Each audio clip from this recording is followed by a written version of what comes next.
In this video, we will discuss the third prerequisite of the Synergistic Resilience Approach, the shared Synergistic Resilience Opportunities. You may recall that we discussed 7 prerequisites that are needed for the Synergistic Resilience Approach in our previous videos. The third prerequisite was the shared Synergistic Resilience Opportunities. Disaster risk governance is not only about what happens after a disaster. It is also about what can be done before a hazard becomes a crisis, while the crisis is unfolding and after the immediate emergency has passed. This is why the third prerequisite of the Synergistic Resilience Approach focuses on shared synergistic resilience opportunities, or SROs.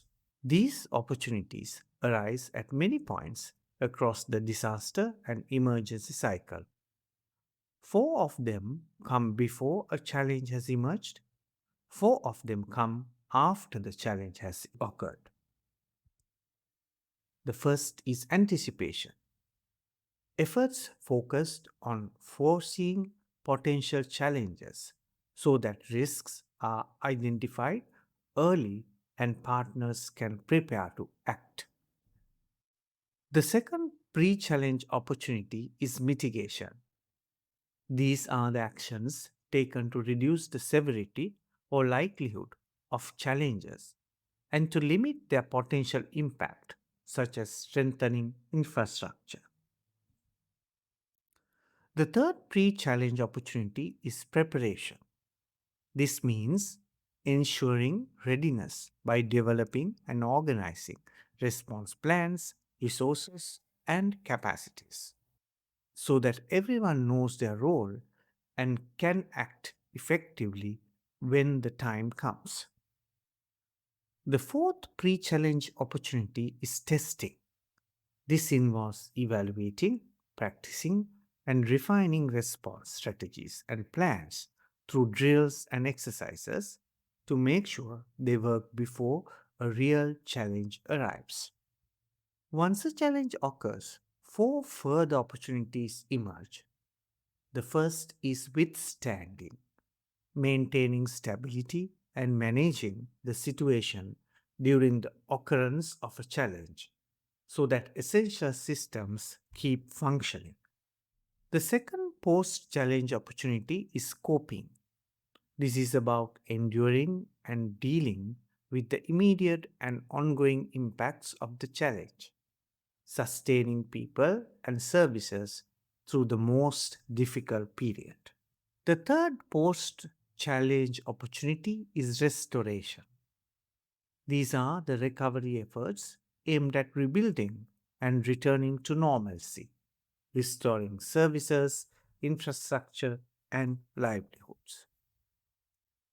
The fourth post-challenge opportunity is thriving. Here we advance systems to a better situation than the pre-challenge stage.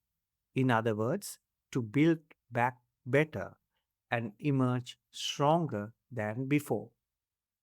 To see how these 8 opportunities work together, consider a cyclone. Before landfall, we anticipate the storm and issue early warnings. Mitigate by reinforcing defenses and enforcing building codes. Prepare shelters and evacuation routes, and test our plans through drills.